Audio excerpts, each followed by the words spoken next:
Thank you so much, Sarah, for joining me today. Welcome to Breakthrough Conversation with Walé. Thanks so much. I appreciate this time. I'm sure it's going to be a good time that will encourage a whole bunch of people. Now, I'm curious with your story. Let's start with this. When you reflect on your early experience, when you reflect on growing up with your father, what stands out most emotionally for you now when you're looking back? Okay, so if I'm going to give you a little bit of a backstory just for perspective. My parents divorced when I was about five, and I lived with my mum and siblings until I was 12, and then my mum suddenly died. It was like a kind of accident went wrong. Condolences. And so memories that I had of living in a two-parent family were very, very slim. It was just violent memories actually, because my father was really quite violent towards my mum, hence the divorce. Um, so I was like, quite nervous when an aunt said to me, "You're going to have to go and live with your dad." I was a bit scared, but inside I was thinking, well, I'm the youngest, I'm the baby, daddy's girl kind of thing. He might be okay with me. And within days, really, that illusion was completely shattered. He was very aggressive, very violent. I was obviously still grieving with my mum, who'd only died like 3 months before, and I wasn't allowed to grieve. And also back then, there wasn't like the sort of bereavement support that there is nowadays for people. Um, sometimes I'd cry for my mum, going from living in a very loving and secure home with her to now with my dad. And it really enraged him. He was really angry if I showed any kind of like affection or missed my mum. So, within time, I learned it's better not to show my emotions. But what I did notice about him was that he was just really angry, like a lot of the time. And he very often, like, sort of cursed my mum. And, as a 12-year-old, it was deeply painful. But I wasn't allowed to defend her because it annoyed him. So I was always stuck in this kind of scared to express how I really felt about things. Um, but also, what he did was that he would continuously sort of tell me how rubbish, stupid, ugly, um, you know, useless I was. But he would compare me. So, one memory that sort of springs to mind, he came to a school, it was the end of school play, and he never really showed any kind of interest in anything that I did. So, I was really quite excited that he was coming. But afterwards, I was there like waiting for him to say, "Oh, well done," I got none of that. But he was talking about another girl, Susie. Oh, she was great. She was really good, and I just remember feeling really upset that he was, praising someone else and nothing for me. But also, what I noticed was if I ever sort of did look for praise, he would tell me, "Oh, you're always trying to get attention, or you're trying to make everything about you." And so, yeah, I was very much sort of walking on eggshells a lot with him, continuously like trying to get praise or attention, any kind of affection from him. And yeah, it was just it's very difficult. The Mm. only time I felt that he actually liked me, because he absolutely loved to sort of ridicule people. So if I joined in with that, he would he'd be okay with me. So yeah, I became someone who I wasn't in order to kind of like try and meet his expectations, which it was completely to no avail because I was never good enough. I was, yeah, never clever enough or whatever. So, Mm. Mm. What happened there was the fact that you started, as you said, you started to play a role, you started to perform. yeah. Just wondering, with all those things going on, the fear factor, how did the fear, that fearful environment, that fragmented relationship, that the fear that generated, how did they affect your sense of safety, especially your identity and your confidence Yeah. during those early years? Think about how that affected relationships and the way you think about yourself among friends, among Yeah. others at schools and other gatherings. Yeah. It complete I mean, I didn't know this at the time. It's only like on, reflection, but I completely bent myself out of shape. I had no idea who I was. I had this persona, when you talk about performance, I had this kind of like persona, which I know was kind of like copying my father's, but I was very angry all the time. So I was seen as someone who you didn't mess with Sarah. Hmm. I'd give you a right telling off or whatever. Um, yeah, I didn't know who I was. I had no idea, but I was very, well, I think there was a couple of things going on because I think I was like the bereaved child who was desperately seeking like some kind of love and affection from a parent. And I was also this person who wasn't allowed to be my true self. So I was very much a people pleaser. If anybody told me off, it could be someone the same age as me or an adult. If anyone told me off, I used to really feel upset. Like I would imagine it was more than like the average child. Definitely not as much as how I would have felt when my mum was still alive. I always felt like, I'd done something wrong. So, just as an example, something even when I was older, I remember being at work once and somebody had misplaced their bag. And I remember thinking, they're going to think it's me. I blamed myself for absolutely everything. And if I didn't do that, I would just feel like everyone else was blaming me. And they probably weren't. But yeah, because with my dad, everything was my fault. So it just kind of played out in interpersonal relationships as well. Hmm. Hmm. Just curious now, when things started to get overwhelming, when was that? Could you remember any time when things just go to a place where you felt like I can't do this anymore, it's just too much? Or Yeah. do you have several times that you Yeah, I was felt going to like, well, say that was literally my life from knowing him. I mean, I ended up being put in a children's home. So from the age of like just turned 16 to 20 when I had my son, I, yeah, that was my exact life, very overwhelmed with him. And it was only when I had my son, because I was a single parent, so I thought I wanted my son to have one grandparent, and I never had a fear that my dad was going to hurt a baby. That was never, on the agenda. But not sorry, not the agenda, but that was never in my thought process. Um, but it was really when I had got to the age of 45 that everything kind of, came to a absolute head. And what happened was he'd moved to Barbados, excuse me, and I had, trying to be the dutiful daughter, I had gone over there sort of twice a year. I couldn't really afford twice a year. Sometimes he paid for a trip. Um, but the fear of saying, "Oh, Dad, I can't afford to come over," was too much. So I got into quite a bit of debt. It was a really horrible time. But anyway, I'd gone over there for 2 weeks, and then he'd invited himself to stay with me for 5.5 weeks. So it was a total of 7.5 weeks in his company, and it quite literally sent me into having a breakdown. There was a real decline in myself. I didn't really notice it myself. It was actually work who were really good. I've been there for many years, and they said, "Oh, are you okay? Like sparkle's gone out of your eyes." And I look back now, and I was literally just existing. I wasn't living. I felt awful. He was in my personal space. There was no getting away from him. He was then about 18, so he was quite dependent on me driving him around and this and that.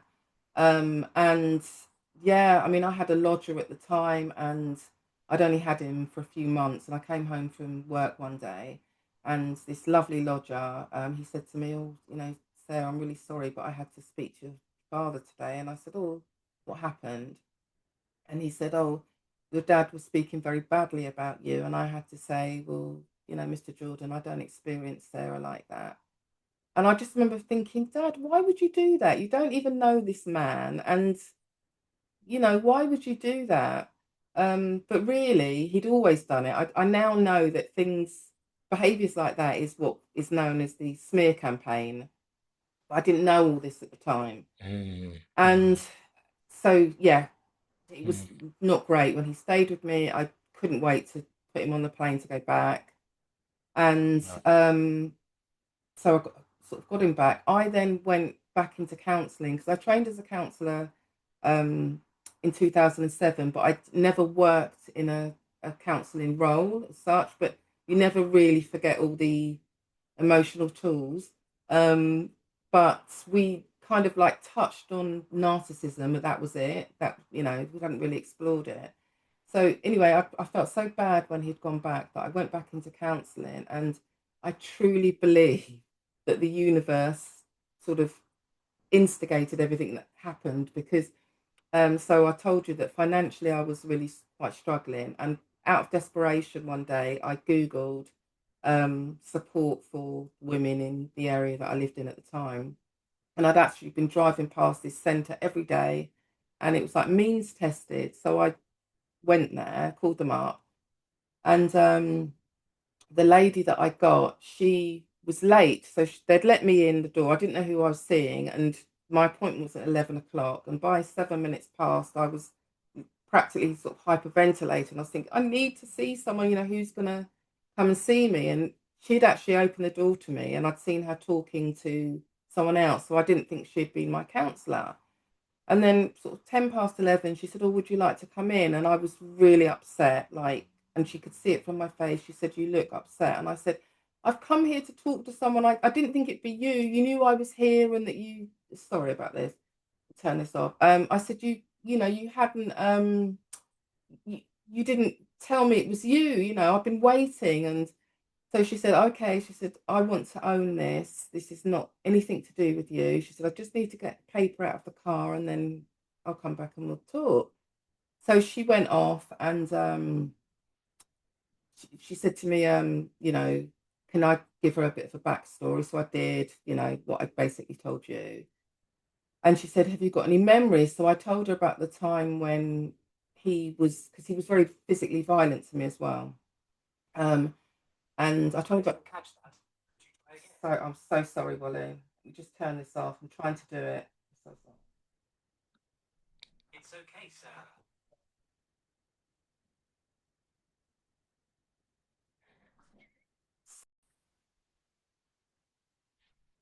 Yeah, so Go it on. was thanks. So it was with this counsellor Bernice, and she kind of like said the word abuse to me, and I was very quick to defend him. I said, no, he doesn't abuse.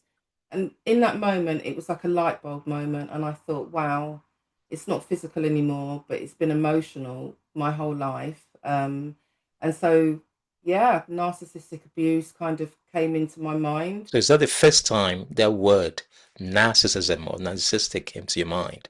Narcissistic abuse, yes. Abuse. I'd heard of narcissism, just thought it was people that were vain.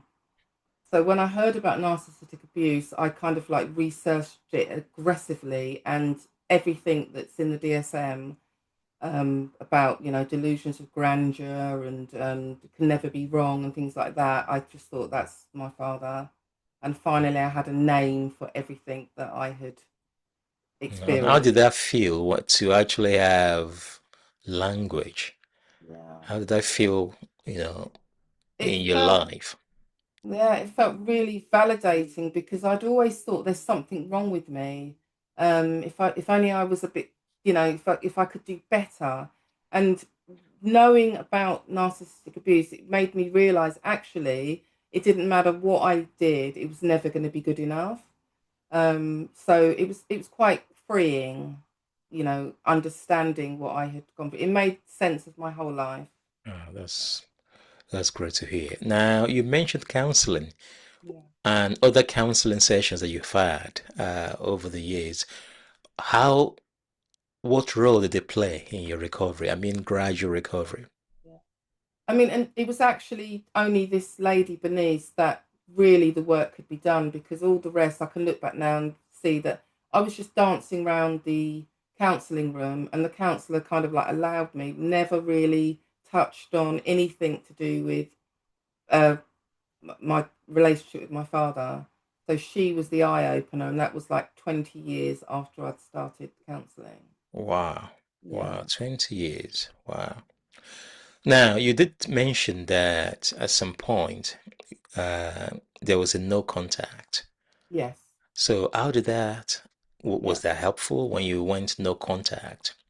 Sure, it really was. So, as I said, 2015, I'd sent him back to Barbados. I had researched narcissistic abuse, and then I went no contact straight away, which was, I think, perhaps easier for me than some, because, he lived in a completely different country. So I didn't have the fear of him turning up at the house unannounced and things like that. Although I had terrible recurring nightmares that did happen. But yeah, the no contact.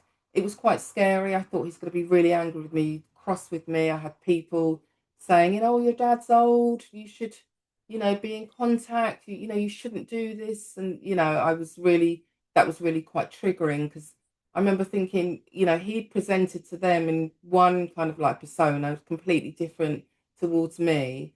But I did a lot of research, and realized I needed to stay strong with this. And actually, I felt like I was saving my own life. And I don't need to be dramatic when I say that. I needed to do this for myself. Mm, mm, mm.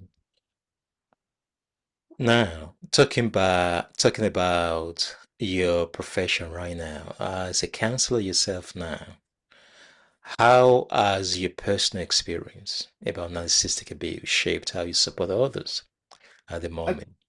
Okay, so I'm not working as in a counselling capacity, but as I said, you remember all the tools. So I set up the a support group primarily just to see if anybody else out there could understand what I had experienced, because you sort of say to someone, oh, my dad might have done this or that, and I felt like I'd get responses like, oh, but he's old, and I felt like I was a really bad person, and yet I actually started to realize it was him that was bad to me. I'd run out of excuses. I had things like, it was his age, it was our culture, all sorts of excuses, until I was left with nothing but the truth. And that is, there's something fundamentally wrong with him, which I'd always known, but I didn't have the emotional language then. I didn't know what it was. And again, I was very much, if I try harder. So I started the group, and just a few of us turned up, and now it's grown a lot. I mean, this was 7 years ago, What was and the name of the group for our viewers to know? so it's Discovery to Recovery of Narcissistic Abuse. Okay. Can be accessed via Meetup. It's a free group, and it's just for people who have had parents or partners now who've kind of like expanded. Yeah. So. Okay. So where are you based, or do you do it online, or do you have some face-to-face meetings or sessions, or how does it pan out? Okay, so you can access it via Meetup. We've got people from all around the world, all kind of, different countries, all very grateful. And they say exactly the same as what I was saying, like, thank goodness someone understands, because that's what happens. You feel like no one understands you, and you also feel like you're going a bit crazy. And then I think, especially like at my age, you know, this was 10 years ago when I was in my 40s, but you feel like people are thinking, oh, it happened when he was a child, just let it go. But really, it's because it happened in child and still went into adulthood, that, until you realize what you've been experienced, you can't make any positive changes. You're kind of like stuck. We call it the fog, fear, obligation, and guilt, or trauma bonded as well. You feel very obligated to still have them in your life, kind of Mm, thing. mm, So although I do have the support group, I have actually, um, sort of written a trauma recovery program, and that's called the House of Self. And yeah, I'm really excited to kind of roll that out. Oh, fantastic. So that is created to further help survivors. Is that correct? Yes, yes. Okay, so Confidence, go on. confidence, boundaries, and assertiveness. Everything that we're called ACONs, adult children of narcissists. Everything that it's all skewed with us. Yeah, I had no boundaries growing up. Mm, I've had to mm, really do a lot of work on myself, get mm. back So into that that. recovery program will be available to be able to help people in those areas. So how Yes. would people access that once you roll it out? If people are thinking they want to look it up at some point, Yeah. how do you think they could go about that? Okay, so I've got a Facebook page. It's called the Broken Dolls House. Say that again so that people could hear I've got us. a Facebook page, Yes. and a website is coming very, very soon. That's Okay. called the Broken Dolls House, but the Okay. first program is called the House of Self. Okay. Okay. Oh, great. Great. Thanks for that. Just want to ask one more question, one or two before we finish. So, Um, just based on our viewers, what the people that will be out there watching this, uh, what do you, what would you say to someone who suspects narcissistic abuse but still doubts themselves? As you've mentioned, it's all about you blaming you, yeah. thinking if you could just be a better person, could be work harder. So what would your advice be for those who are still struggling to actually figure out what is going on, but they kind of sense that that is what is going on? Well, first thing that I would say is if anything that I've said really resonates with uh, a person, that's quite a clue, because you talk to someone who's come from a sort of healthy parent background, they won't necessarily be feeling things like that. Also, if you think of yourself as someone who finds it really difficult to say no to people, that's another clue, because we've learned to kind of like put others' feelings and needs before our, our own needs. Mm, Um, yeah, and also just look at your family dynamics and see if you can anything resonates, as I said, or perhaps with grandparents, because often it's like intergenerational trauma that's passed down. So just do a little bit of investigating if you feel that this is resonating. And also, of course, based on what you've said already, learn more about narcissistic abuse Yes. because that helped you a lot when you started to learn. Things started to come up, and I'm sure that was useful to you. Another question, the final one: what does recovery look like in real life to you? Of course, not perfection. What we're looking for is progress. But some people might have a vague idea of what recovery looks like. What would you say to our viewers? Recovery for me, definitely, bear in mind I'm sort of 10 years on, but it definitely feels like I'm allowed to be here, I'm allowed to exist, and my views, everything about me is just as valid within myself as it is within anybody else, because often we feel less than, because again, that's how we've been treated. And it's just feeling comfortable within your own skin,